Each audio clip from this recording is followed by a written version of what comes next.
ये मेरे बच्चे पॉलिटी है और आप बहुत अच्छे से जानते हैं कि मूल विधि और पॉलिटी ये दो ऐसे टॉपिक हैं जिससे सबसे ज्यादा सवाल पूछे जाते हैं।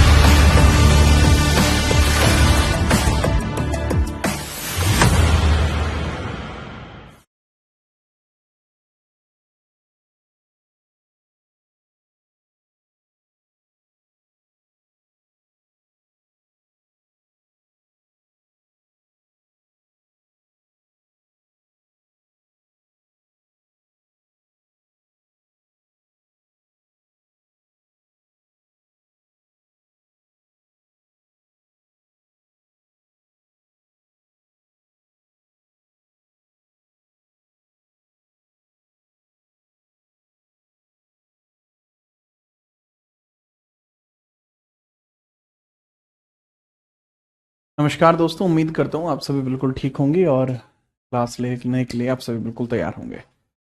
कितने ऐसे छात्र क्लास में आ चुके हैं फटाफट से मुझे बता देंगे। किसी प्रकार की कोई परेशानी तो आपको नहीं है, फटाफट बताइए।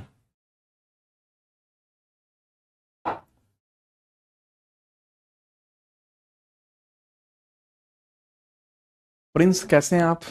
और बताइए, सब ठीक चल रहा है? मेरे ख्याल से किसी प्रकार की कोई परेशानी आपको नहीं रही होगी। जो क्लास के अंदर बच्चे आ चुके हैं, आप सभी का बहुत बहुत स्वागत है। छवि, अंशिका, दीपा फोगाट, संदीप कुमार, अंशिका, अक्षिता, अभिषेक, सैंडी और जितने बच्चे हैं सबका स्वागत है। We are starting the class. Welcome है आपका हमारी क्लास में। आपका बहुत बहुत आभार जो आपने इस लेवल का वेलकम मेरा किया। हाँ, चलिए क्लास को स्टार्ट करते हैं बिना किसी परेशानी के।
बच्चे एक मिनट रुकिए जरा, एक मिनट, एक डिस्कशन है। जस्ट मुझे आप 2 मिनट का समय दीजिए, हम जस्ट स्टार्ट कर रहे हैं।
चलिए भाई, आपकी क्लास स्टार्ट करते हैं, ठीक है। चीज़ों को बहुत बढ़िया रखते हैं।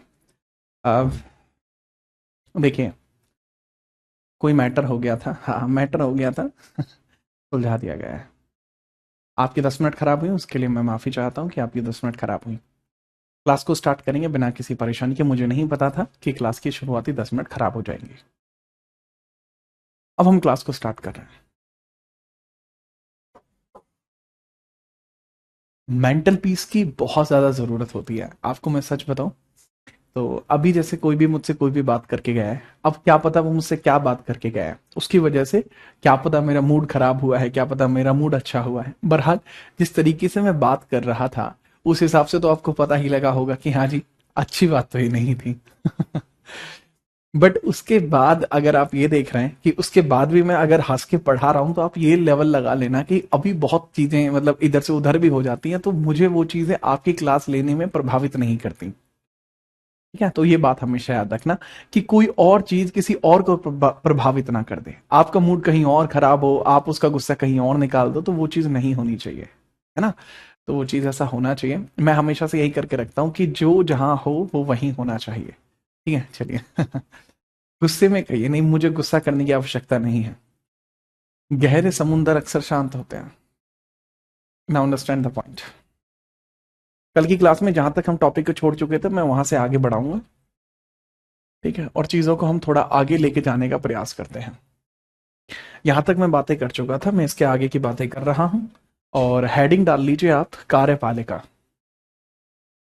वैसे सर क्या हुआ? अरे कुछ भी नहीं हुआ, सब चला है, ऐसा तो कुछ नहीं रहता एक गधा कह रहा है मैं लिप रीडिंग जानता हूं, बहुत मारूंगा राहुल तुझे, ठीक है कार्यपालिका लिखो आप, कार्यपालिका, एग्जीक्यूटिव। आप लिखिए एग्जीक्यूटिव, कार्यपालिका आप लिखिए, और इसके बारे में लिखते हैं एग्जीक्यूटिव। एग्जीक्यूटिव, कार्यपालिका आप लिखेंगे एग्जीक्यूटिव, ठीक है। चलिए जी, तो एग्जीक्यूटिव के बारे में हम थोड़ी सी चर्चा करते हैं। तो इसके बारे में थोड़ी से आप इसके बारे में समझते हैं और इसके बारे में जानते हैं, ठीक है। चलिए सही बात है। कार्यपालिका के अंदर जैसा मैंने कहा था बाबू, इसका काम क्या होता है, इसकी वर्किंग क्या होती है? Imposition of law. इसकी वर्किंग क्या होती है, इसकी कार्यशैली क्या होती है? कानून को लागू करना, लागू करना, ठीक है। Impose law, law imposing.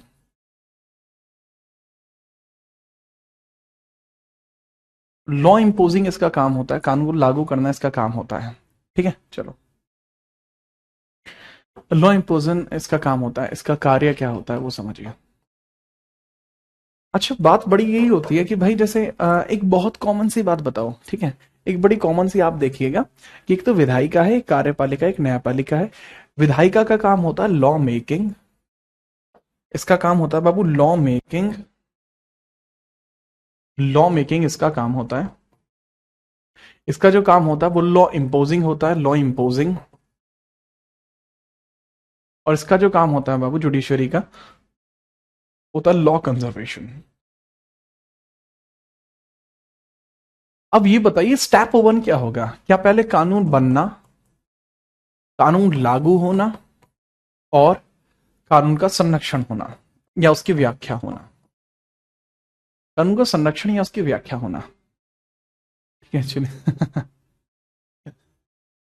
आप मेरी बात को बहुत ध्यान से समझिए, बहुत प्यार से मैं बता रहा हूं इसको, उसको बहुत प्यार से पहले समझो मेरी बात को, ठीक है। अरे राहुल बाबू डट जा, मेरी बात को समझो। इसमें से आपको पहला स्टेप क्या लग रहा है? पहले कानून बनेगा, पहले कानून लागू होगा, या पहले कानून का संरक्षण होगा? सबसे इंपॉर्टेंट पॉइंट आपको क्या लग रहा है कि पहले क्या होना चाहिए? बताओ, पहले कानून बनना चाहिए, या पहले कानून लागू होना चाहिए, या पहले कानून का संरक्षण होना चाहिए? अब इन तीनों में से क्या ऐसी चीज है जो पहले होनी चाहिए? फटाफट बताइए।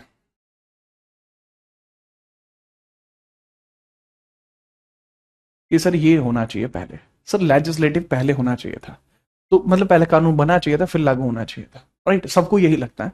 तो ये यूपीएससी इंटरव्यू का सवाल है बेसिकली, राइट। ये यूपीएससी इंटरव्यू का सवाल है कि पहले जब कानून को बनना चाहिए तो कानून को लागू करने की प्रक्रिया संविधान में पहले क्यों दी गई?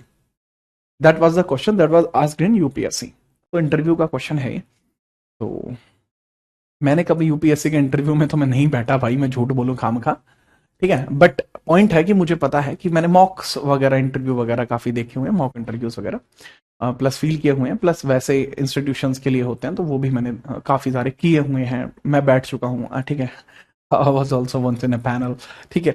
तो उसमें एक पॉइंट आता है कि आखिरकार ऐसा क्यों किया जाता है कि पहले कानून को लागू करने पे हम ध्यान देते हैं और बाद में बनाने पर, क्योंकि संविधान निर्माता जो हैं वो भाई इस हिस्से को पहले क्यों रखते, वो इसको पहले रख लेते, क्या फर्क पड़ जाता? इसके पीछे का कारण समझो, कारण क्या है बाबू? इसके पीछे का कारण ये है कि पहले संविधान को लागू करेंगे, संविधान भी तो एक कानून है, तो जब संविधान को लागू किया जाएगा उसके बाद नए अधिनियमों को बनाया जाएगा, ठीक है। चलिए, उसके बाद ही भाई अगले कानून बनेंगे, देन उनका इंपोजमेंट होगा, ये सब चीज, क्योंकि संविधान पहले ही बन चुका था, संविधान पहले ही बन चुका था, इस वजह से संविधान को पहले लागू किया जाना था, उसके बाद उसको बनना था, उसके बाद उसकी न्यायपालिका देखने को मिलती। तो that was the reason behind this, ये इसका कारण था।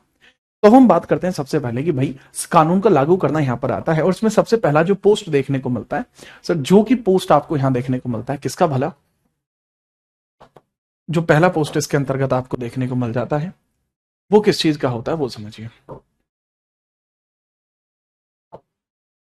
जो पहला पोस्ट आपको इसके अंतर्गत देखने को मिलता है वो किसका मिलता है? राष्ट्रपति का, ठीक है। चलिए हेडिंग डाल लीजिए, राष्ट्रपति।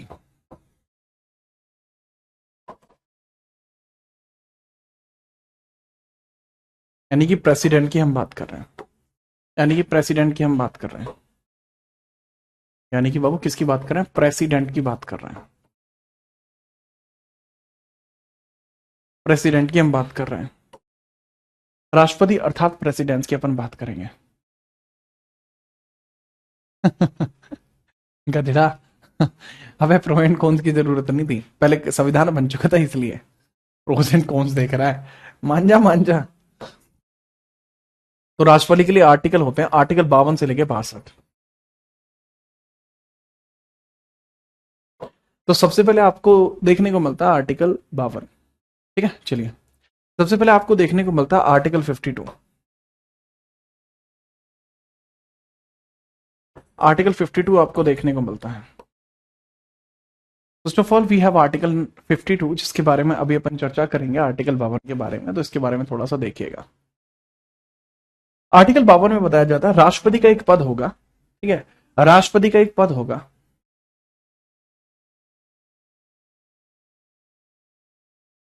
का एक पद होगा, राष्ट्रपति का एक पद होगा जो, राष्ट्रपति का एक पद होगा जो भारत का सर्वोच्च संवैधानिक पद है, जो भारत का सर्वोच्च संवैधानिक पद है, संवैधानिक पद है,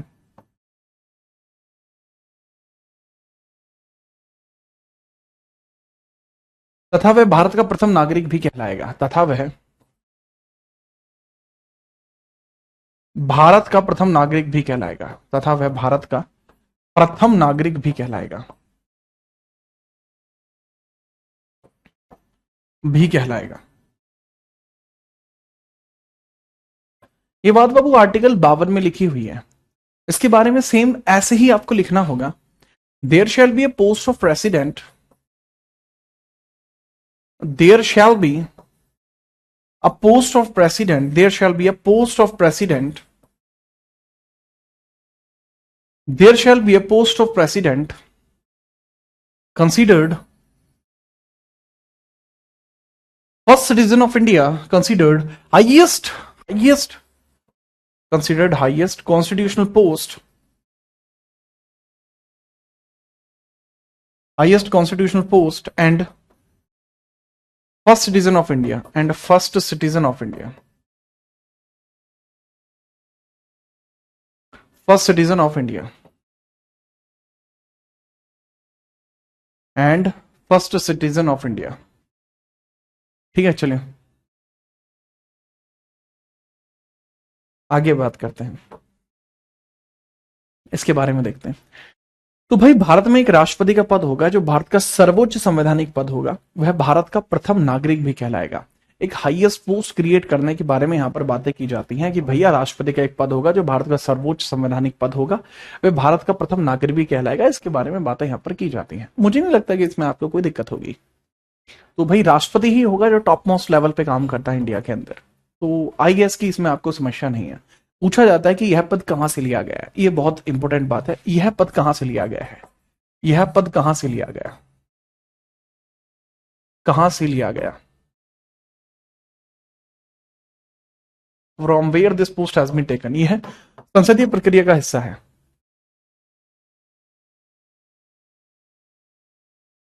संसदीय प्रक्रिया का हिस्सा है।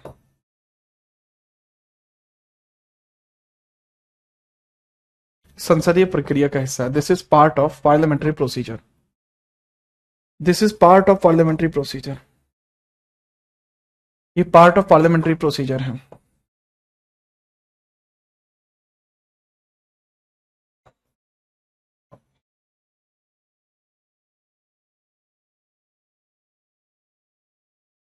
ये पार्ट ऑफ पार्लियामेंट्री प्रोसीजर है। पार्लियामेंट्री प्रोसीजर का पार्ट आपका ये देखने को मिल जाता है। दूसरा, तो पार्ट ऑफ पार्लियामेंट्री प्रोसीजर, और पार्लियामेंट्री प्रोसीजर आपके कहां से लिए गए। तो parliamentary procedure has been taken from Britain. Parliamentary procedure Britain से लिया गया है, और पार्लियामेंट्री प्रोसीजर है जो आपका लिया गया है वो ब्रिटेन से लिया गया है। वो आपका ब्रिटेन से लिया गया है। वो ब्रिटेन से आपका पोस्ट लिया गया है। वो पोस्ट आपका ब्रिटेन से लिया गया है। ठीक है, चलिए। तो बहुत ही सिंपल सा पॉइंट आपको देखने को मिल जाएगा। पार्लियामेंट्री प्रोसीजर हो गया, ब्रिटेन से लिया गया पोस्ट है। और बड़ा ना एक इसमें इंपॉर्टेंट सी चीज आपको देखने को मिल जाती है। ठीक है, चलिए उसके बारे में हम बात करते हैं कि भाई जो राष्ट्रपति की शक्तियां हैं वो कहां से ली गई हैं। That are taken from America. ठीक है, राष्ट्रपति की शक्तियां हमने कहां से ली हैं। राष्ट्रपति के शक्ति विस्तार, राष्ट्रपति की शक्ति विस्तार, शक्ति विस्तार, राष्ट्रपति की शक्ति विस्तार हमने कहां से ली है। Power expansion of the president, power expansion कहां से लिया गया। पावर एक्सपेंशन, तो जो पावर एक्सपेंशन आपको देखने को मिल जाएगा कि जी पावर एक्सपेंशन था वो कहां से लिया गया है। तो पावर एक्सपेंशन के बारे में याद रखना, power expansion that has been taken from, power expansion that has been taken from, power expansion कहां से लिया गया है। शक्तियों का विस्तार आपका कहां से लिया है। तो इसके बारे में थोड़ा सा आपको अलग से याद रखना पड़ेगा कि सर जी जो पावर एक्सपेंशन आपको देखने को मिल जाएगा, शक्तियों का विस्तार आपको देखने को मिल जाएगा, that has been taken from America. वो अमेरिका से लिया गया है, वह अमेरिका से लिया गया है, अमेरिका से।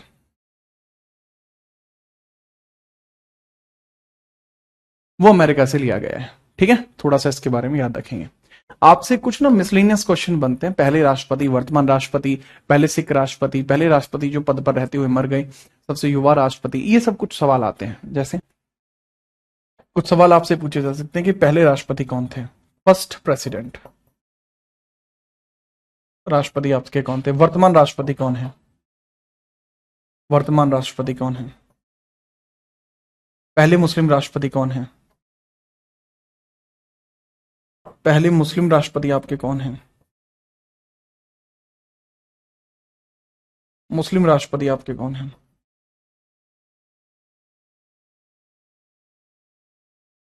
पहले मुस्लिम राष्ट्रपति आपके कौन हैं। पहले राष्ट्रपति, वर्तमान राष्ट्रपति, पहले मुस्लिम राष्ट्रपति हो जाएंगे। महिला राष्ट्रपति आपसे पूछा जा सकता है, पहली महिला राष्ट्रपति, राष्ट्रपति आपसे पूछा जा सकता है। ठीक है, चलो। सर सिख राष्ट्रपति, पहले सिख राष्ट्रपति, सिख राष्ट्रपति, पहले दलित राष्ट्रपति। ठीक है, पद पर रहते हुए मृत्यु। ठीक है, तो ये दीज आर सम क्वेश्चंस, ये कुछ विविध क्वेश्चंस होते हैं यार मैं इनको कराना जरूरी कई बार नहीं समझता, क्योंकि ये ना फैक्ट है। बस आता है तो ठीक है, नहीं आता है तो ठीक है तो फैक्ट होता है। देख लेते हैं क्या क्या होता है। पहले राष्ट्रपति doctor Rajendra Prasad from Bihar, doctor Rajendra Prasad from Bihar. और राजेंद्र प्रसाद कहाँ के हैं, बिहार के हैं। डॉक्टर साहब हैं, डॉक्टर साहब कितके हैं, बिहार के हैं भाई। डॉक्टर राजेंद्र प्रसाद बिहार से देखने को मिल जाएंगे। ठीक है, चलिए। वर्तमान राष्ट्रपति के स्थान पर आपको कौन देखने को मिल जाएगा? वो आपको देखने को मिलते हैं 15th नंबर की हैं, जिनका नाम है द्रौपदी मुर्मू। द्रौपदी मुर्मू आपको देखने को मिलती हैं। सबसे युवा भी यही है, सबसे यंग भी अब यही है। पहले तो ज्ञानी जेल सिंह हुआ करते थे, अब सबसे यंग यही हो गई हैं, है ना। तो द्रौपदी मुर्मू देखने को मिलती है, उड़ीसा की रहने वाली है, उड़ीसा मयूरभंज की रहने वाली हैं। पहले झारखंड की गवर्नर भी थी। पहले मुस्लिम आपको देखने को मिलते हैं जाकिर हुसैन, तीसरे नंबर के थे। और जाकिर हुसैन पद पर रहते हुए मृत्यु भी इन्हीं की हुई थी। मैंने बताया पद पर रहते हुए मृत्यु भी इन्हीं की हुई है। पहली महिला प्रतिभा पाटिल है, प्रतिभा देवी सिंह पाटिल, प्रतिभा देवी सिंह पाटिल, प्रतिभा देवी पाटिल आपको देखने को मिल जाएंगे। पहले सिख ज्ञानी जेल सिंह, ज्ञानी जेल सिंह बाबू देखने को मिल जाएंगे, जैन सिंह आपको देखने को मिल जाएंगे। पहले दलित आपको जो देखने को मिलते हैं वो कौन देखने को मिलते हैं? पहले दलित, अरे भाई आकाश कुमार, कोई ब्लॉक नहीं होता क्लास में, ध्यान दो यहां पर। पहले दलित आपको कौन देखने को मिल जाते हैं वो बताइए? रामनाथ कोविंद आपको देखने को मिलते हैं, रामनाथ आपको देखने को मिल जाएंगे। पद पे मृत्यु मैंने बता ही दिया, यही हो जाएंगे, नोट करिए, फिर आगे बढ़ते हैं।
ठीक है,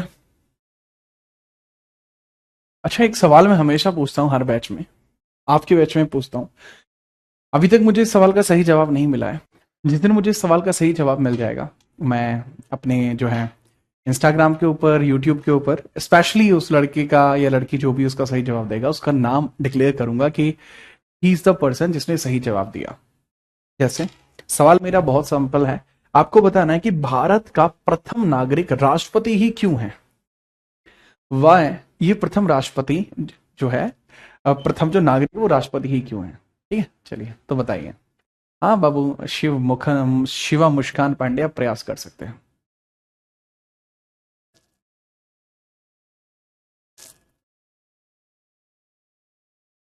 हाँ भाई शिवा,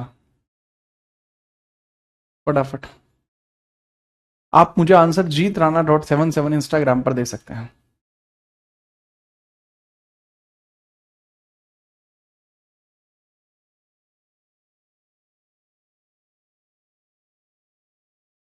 आगे बढ़ते हैं देन।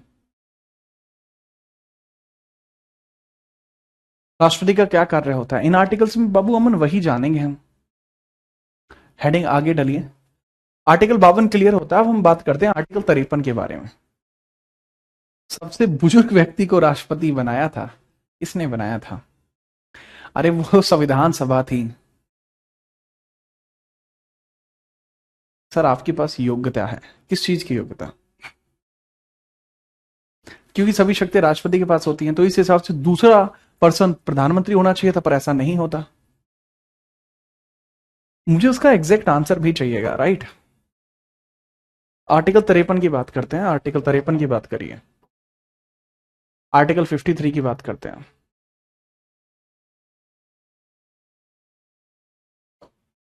आर्टिकल 53 की बात करते हैं। आर्टिकल 53 की बात करते हैं, इसके बारे में थोड़ी सी चर्चा करते हैं। ठीक है, चलिए आर्टिकल 53 की बात करते हैं। इसके अंदर बताया गया है देश के सभी कार्यकारी शक्ति, देश की सभी कार्यकारी शक्ति, कार्यकारी शक्ति राष्ट्रपति में निहित होंगे और राष्ट्रपति में निहित होंगे, निहित होंगे।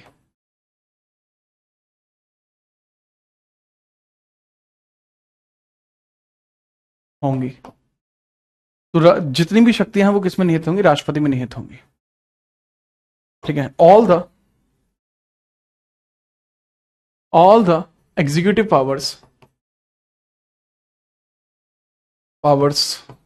are vested in, all the executive powers are vested in president। तो राष्ट्रपति जो होगा ना उसके अंदर सभी पावर्स होंगी, अपनी एग्जीक्यूटिव पावर्स होंगी। ठीक है, चलिए अब इसके अलावा आप समझना कि भाई एक और चीज है, एक होता है आपका डी फैक्टो, इसी को डी प्रैक्टो भी बोलते हैं, और एक होता है डिजूर। डिजूर दोनों का मतलब क्या है? यह होता है कानूनी तौर पर, कानूनी तौर पर, कानूनी तौर पर अगर देखा जाए तो राष्ट्रपति ही सर्वोच्च है। कानूनी तौर पर देखा जाए तो राष्ट्रपति सर्वोच्च है, राष्ट्रपति सर्वोच्च है, या फिर कह सकते हैं हम एग्जीक्यूटिव हेड है, एग्जीक्यूटिव हेड है, एग्जीक्यूटिव हेड है। लेकिन अगर ऑन रियल ग्राउंड्स की बात करूं, वास्तविकता में, वेक अप टू रियलिटी, वास्तविकता के साथ जागिए। वास्तविकता में अगर मैं देखूंगा तो हमें पता लगता है, डिजूर तौर पर हमें पता लगता है कि जो हेड है वो कौन है। सर डिजूर तौर पर हम देखते हैं प्रधानमंत्री हेड है, प्रधानमंत्री ही हेड है, prime minister is head, prime minister is head, prime minister ही आपको यहां पर हेड देखने को मिल जाएगा। ठीक है, कौन हेड देखने को मिल जाएगा? प्राइम मिनिस्टर ही आपको यहां हेड देखने को मिल जाएगा। राइट, मुझे नहीं लगता कि कोई और समस्या इसमें होगी। ठीक है, चलिए, ठीक है, मुझे नहीं लगता कि डिजूर एंड डिफैक्टो इसमें कोई और समस्या होगी। अगर कोई दिक्कत है तो बताइए। आर्टिकल 53 मेरे ख्याल से आपको एकदम क्लियर, एकदम सॉलिड समझ में आया होगा, एकदम क्लियर, एकदम सॉलिड आपको समझ में आया होगा। ठीक है, चलो, मुझे कोई परेशानी इसमें नहीं लगी। आर्टिकल 54 की बात करते हैं, ये राष्ट्रपति के निर्वाचन मंडल की बात करता है। राष्ट्रपति निर्वाचन मंडल, राष्ट्रपति का निर्वाचन मंडल यहां पर बताया गया है। Electoral college of president, electoral college of president, electoral college of president,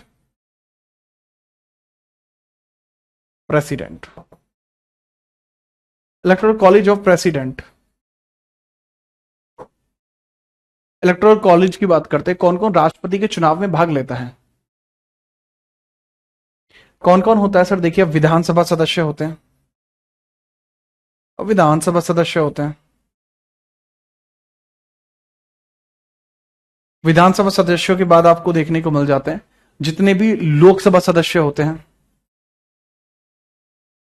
Lok Sabha members होते हैं, लोकसभा सदस्य आपको देखने को मिलते हैं।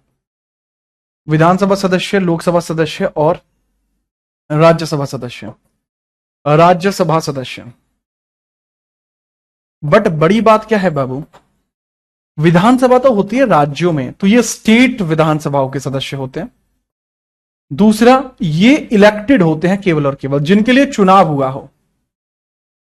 इलेक्टेड का मतलब है कि जिनके लिए चुनाव हुआ हो, चुनाव हुआ हो, जिनके लिए, जिनके लिए चुनाव हुआ हो। ठीक है, चलिए, ठीक है, चलिए, तो ये आपको देखने को मिल जाता है, ये सारी बातें आपको यहां देखने को मिलती हैं। ठीक है राघवेंद्र शास्त्री जी, तो ये आपको बहुत सिंपल तौर पर देखने को मिल जाता है, ये आपको बहुत सिंपल तौर पर देखने को मिल जाता है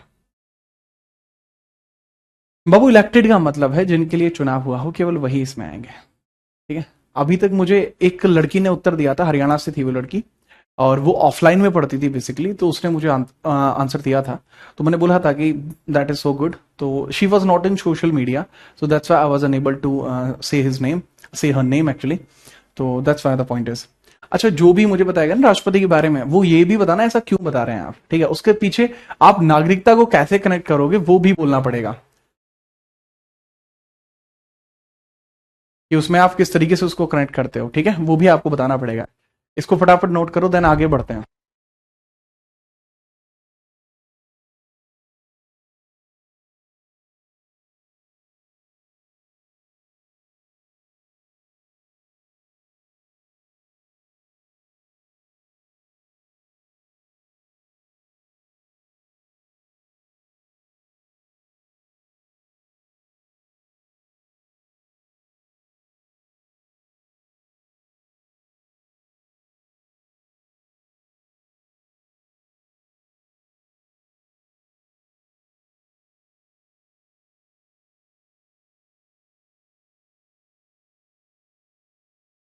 ठीक है बाबू, कोई समस्या तो नहीं है, चलिए। ओके, ठीक है, चलो। आदित्य बताएंगे भाई उसके बारे में भी। आर्टिकल 54 मेरे ख्याल से तो आप इसे नोट कर पाए होंगे। अब हम आर्टिकल 55 की बात करते हैं। जैसा मैंने बताया कि भाई इलेक्टेड होने चाहिए ये लोग, क्योंकि कुछ अपॉइंटेड पर्सन भी होते हैं तो वह इलेक्शन में भाग नहीं लेते। अपॉइंटेड कोई भी व्यक्ति इलेक्शन में भाग नहीं लेगा, केवल और केवल इलेक्टेड पर्सन ही चुनाव में भाग लेंगे, ठीक है। इसके बारे में थोड़ा सा आप याद रखेंगे, इसके बारे में थोड़ा सा आप याद रखेंगे। आगे बढ़ते हैं बिना परेशानी के। आर्टिकल 54 के बाद आर्टिकल 55 पर आ जाइए। आर्टिकल 54 के बाद आर्टिकल 55 पर आ जाइए। अबे चैट जीपीटी का आंसर मत दो। चैट जीपीटी को मैं बहुत बार परास्त कर चुका हूं, अगर आपको इस बारे में नहीं जानकारी है तो मैं बता दूं, ठीक है। चलिए, अग्नि को साक्षी मानकर जब मेरे और चैट जीपीटी के मध्य में युद्ध हुआ था तो बड़ा ही भीषण युद्ध था, परंतु बेहतर बात यह है कि मैं उसको कई बार परास्त कर चुका हूं।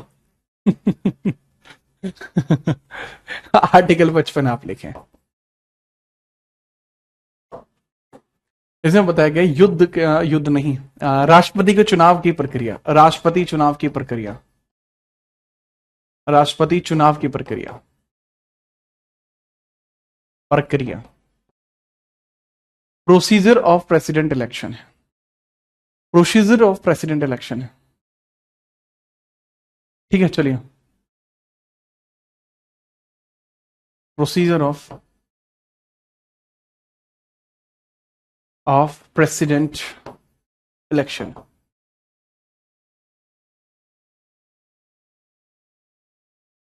प्रोसीजर ऑफ प्रेसिडेंट इलेक्शन, राष्ट्रपति के चुनाव की प्रक्रिया की हम चर्चा कर रहे हैं, ठीक है। चलिए, अब हम इसके बारे में थोड़ा सा देखते हैं अब। तो चुनाव की प्रक्रिया क्या होती है बाबू, ये इनडायरेक्ट होती है, इनडायरेक्ट, अप्रत्यक्ष प्रक्रिया होती है। दूसरा, ना कि यह अप्रत्यक्ष होती है, परंतु इसके अंतर्गत अगर मैं बात करूं, एकल संक्रमणीय अनुपातिक मत प्रणाली के आधार पर भी यह काम करती है। एकल संक्रमणीय अनुपातिक मत प्रणाली के आधार पर काम करती है, ये आधार पर काम करती है,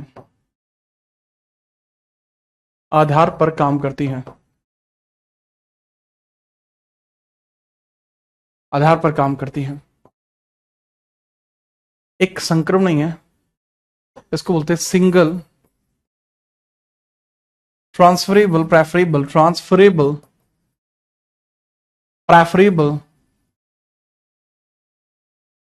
single transferable preferable indirect vote system, इसको बोलते हैं indirect vote system.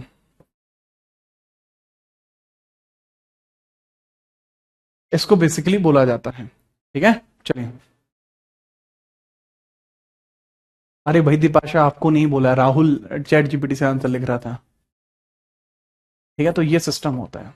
This procedure has been taken from Ireland. ये इरिश प्रोविजन है, ये इरिश प्रोविजन है।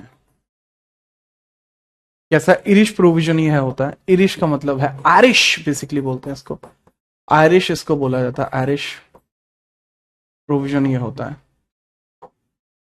आयरिश प्रोविजन ये होता है। फटाफट लिखें। ठीक है, चलो।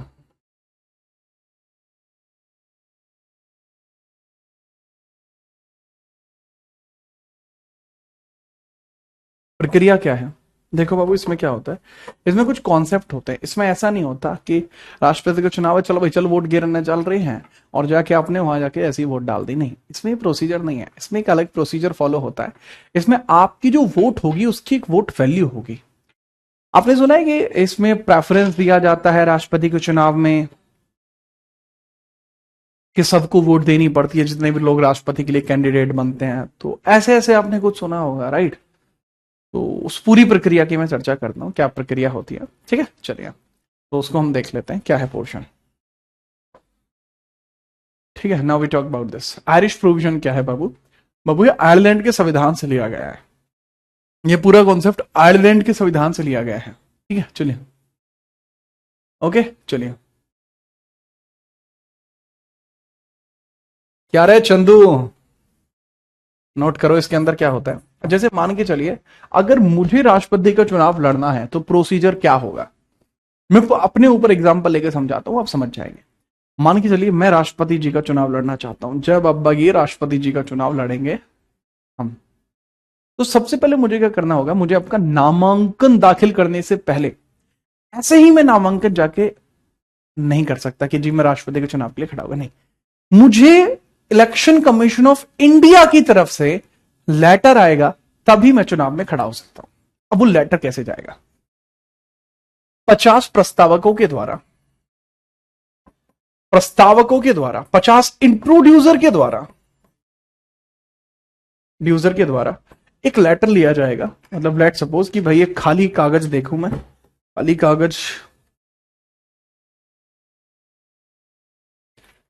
तो है ही नहीं मेरे पास, मतलब दुनिया भर का कचरा ढो रखा है उड़े। लेट सपोज ये एक लेटर जाएगा, इनडायरेक्ट से मतलब है कि अप्रत्यक्ष। इस पे लिखा होगा कि जीत सिंह राणा सन ऑफ श्री राम कुमार सिंह राणा से हम भली भांति परिचित हैं, एक अच्छा व्यक्तित्व रखते हैं और राष्ट्रपति के चुनाव के लिए यह सर्व उपयुक्त व्यक्ति हैं। बढ़िया। अब 50 लोग जो होंगे वो इस पे साइन करेंगे धड़ाधड़। ठीक है, 50 लोगों ने साइन कर दिया। ठीक है सर। अब जो 50 लोगों ने साइन करें वो 50 प्रस्तावक कहलाएंगे। ये सब के सब एमपी होने चाहिए, ये एमपी होनी चाहिए, मेंबर ऑफ पार्लियामेंट, ये सांसद होने चाहिए, तो ही वो प्रस्तावक है। कोई भी 50 लोग ऐसे ही नहीं आ जाएंगे। फिर 50 प्रस्तावकों के द्वारा जो भी जानकारी होगी वो जानकारी कहां भेजी जाएगी? वो जानकारी भेजी जाएगी ECI, election commission of India को। प्रस्तावकों के द्वारा जानकारी भेजी जाएगी ईसीआई या इलेक्शन कमीशन ऑफ इंडिया को। चुनाव आयोग को जानकारी भेजी जाएगी, इलेक्शन कमीशन ऑफ इंडिया यानी चुनाव आयोग को जानकारी भेजी जाएगी। अब जानकारी पहुंच गई चुनाव आयोग को। ठीक है, चलो जानकारी कहां पहुंच गई? चुनाव आयोग को पहुंच गई। अब चुनाव आयोग क्या देखेगा कि अरे भाई लो जी, पहले फिर वो मेरी उम्र देखेगा। क्या मेरी उम्र 35 साल है? तो भाई मेरी उम्र 35 साल नहीं है, आपको पता है ये बात कि नहीं 35 साल तो नहीं है। इन केस लेट सपोज कि हम मान ले 35 साल है, तो वो मेरी उम्र देखेगा मैं किसी लाभ के पद पर तो नहीं हूं। ये सब चीजें देख के अगर मैं सभी शर्तों पे खरा उतरता हूं, एलिजिबिलिटी क्राइटेरिया को पार करता हूं, then election commission of India उसको दोबारा से संसद में भेज देगा। उस लेटर को संसद में भेज देगा और संसद में चाहिएंगे फिर मुझे 50 अनुमोदक, एक्सेप्टर। अनुमोदक यहां चाहिएंगे, एक्सेप्टर यहां पर मुझे चाहिएंगे, दोबारा से एक्सेप्टर यहां पर चाहिएंगे। एक्सेप्टर का मतलब हुआ कि ये लोग भी, एक्सेप्टर भी जो हैं सांसद होने चाहिए। ये लोग भी सांसद होने चाहिए, ये भी सबके सब एमपी यानी मेंबर ऑफ पार्लियामेंट यानी सांसद होने चाहिए। अगर 100 सांसद मेरे लिए हां कहते हैं तब जाकर मैं चुनाव लड़ने के लिए एलिजिबल हो पाऊंगा। समझ में आई बात? तब जाकर मैं चुनाव के लिए एलिजिबल हो पाऊंगा। अब मैं चुनाव के लिए एलिजिबल हूं, अब यहां पर मैं चुनाव लड़ूंगा, अब यहां पर मैं चुनाव लड़ूंगा। अब चुनाव लड़ने की आ जाएगी बात कि चलिए जी चुनाव लड़ते हैं। अब यहां चुनाव लड़ने की बात आ जाएगी सारी। अच्छा सर, समझ गए सर। तो अब आप चुनाव लड़ पाएंगे? हाँ जी, अब मैं चुनाव लड़ पाऊंगा। और चुनाव लड़ना पड़ेगा भौकाल वाला पूरा फुलतम, हमें चुनाव लड़ना पड़ेगा। बताइए सर, फिर फुलतम चुनाव किस प्रकार से लड़ा जाएगा? बताते हैं। यहां पे चुनाव लड़ा जाएगा। अब इसके अंदर एक वोट वैल्यू का सिस्टम होता है, इसमें एक सिस्टम होता है वोट वैल्यू का, ठीक है। मत कीमत का एक होता है, मत कीमत का। और एक कॉन्सेप्ट होता है बाबू मिनिमम वोट कोटा का होता है, मिनिमम वोट कोटा का होता है, मिनिमम वोट कोटा का होता है। न्यूनतम मत का एक कॉन्सेप्ट होता है, न्यूनतम मत का भी एक कॉन्सेप्ट होता है, ठीक है जी हाँ। ठीक है, जिसका नाम लिखा हुआ है, मैं क्यों सिग्नेचर करूंगा, मैं कौन सा सांसद हूं रे। ठीक है चलिए, यादव जी अभी थोड़ा टाइम लगेगा यार। तो एक एमएलए के लिए अलग वोट वैल्यू होती है, एमएलए के लिए वोट वैल्यू का फॉर्मूला होता है, वोट वैल्यू का फॉर्मूला होता है कैसे, जो भी आपके यहां पर टोटल पॉपुलेशन है, जो भी टोटल पॉपुलेशन है, जहां की पॉपुलेशन ज्यादा होगी वोट वैल्यू ज्यादा होगी, वहां पे जितने भी एमएलए हैं मल्टीप्लाई बाय 1/1000। एग्जाम्पल के लिए मैं ले लेता हूं, जैसे मान के चलिए कि हरियाणा को ले लेते हैं, 90 यहां पर एमएलए हैं और पॉपुलेशन कितनी है, मान के चलिए 1,80,00,000, 80,00,000, 1/1000 अपॉन 90 यहां पे ये है, तो 3 जीरो तो 3 जीरो कट गए, 1 जीरो कट गया, 1800 काट दें तो 9 दूनी 18, तो 200 आगे वोट वैल्यू। अगर केस हरियाणा का है तो हरियाणा के केस में वोट वैल्यू होगी 200। ये फॉर्मूला होता है। एक एमपी की वोट वैल्यू कैसे निकालते हैं, एमपी की वोट वैल्यू, जितनी टोटल वोट वैल्यू आ जाएगी, टोटल वोट वैल्यू जितनी भी आ जाएगी, टोटल वोट वैल्यू जितनी भी आ जाएगी, टोटल वोट वैल्यू जितनी भी आ जाएगी, डिवाइड बाई टोटल एमपी जो हो जाएंगे, एमपी टोटल, मल्टीप्लाई बाय 1/1000। तो इसके द्वारा जो भी फॉर्मूला बन के निकलेगा, इससे जो भी फॉर्मूला बन के निकलेगा वो बेसिकली आपका क्या कहलाएगा, इससे जो भी फॉर्मूला बना और जो भी फॉर्मूला बन के निकला वो एकदम एग्जैक्टली क्या कहलाएगा, एकदम एग्जैक्टली आपका क्या कहलाएगा कि सर टोटल वोट वैल्यू बनी, एमपी टोटल आए, तो वो लगभग 700 के समथिंग आया था, 700.14 के समथिंग आया था 2023 में चुनाव के लिए, 2023 में, 2022 में, सॉरी 2022 में जो फॉर्मूला आया था वो लगभग यही आया था। ठीक है चलिए, करेक्ट आंसर है भाई। 35 साल होने में तो बहुत साल लगेंगे मुझे। गूगल पे आप मेरी उम्र चेक करेंगे तो पता लगेगा मेरी उम्र कितनी है। I am featured on Google, yes I am featured on Google. अरे भाई प्रणाम भाई चंदू, बात आई समझ में? नहीं ले सकती भाई, परम भाई नहीं ले सकती।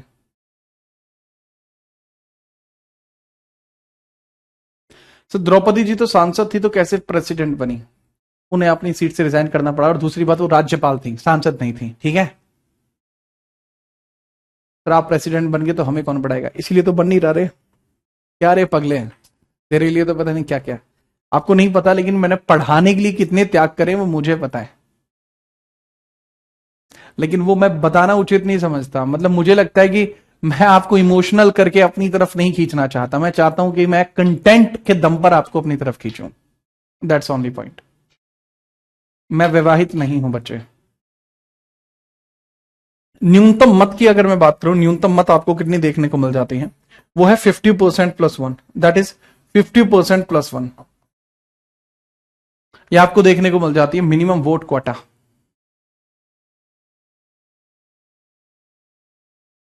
ठीक है चलिए, ये आपको देखने को मिल जाता है मिनिमम वोट क्वाटा। जब नोट हो जाए फटाफट बताओ, फिर आगे बढ़ते हैं। इतना तो आपको पता होना चाहिए, हालांकि आज की क्लास में इतना ही रखेंगे, इसके आगे का कॉन्सेप्ट ना एक एग्जाम्पल के थ्रू मैं समझा दूंगा, ठीक है। एक एग्जाम्पल ले लेंगे फिर हम समझ लेंगे। तो कल की क्लास में स्टार्टिंग ही एग्जाम्पल से करूंगा, स्टार्टिंग ही एग्जाम्पल से करूंगा।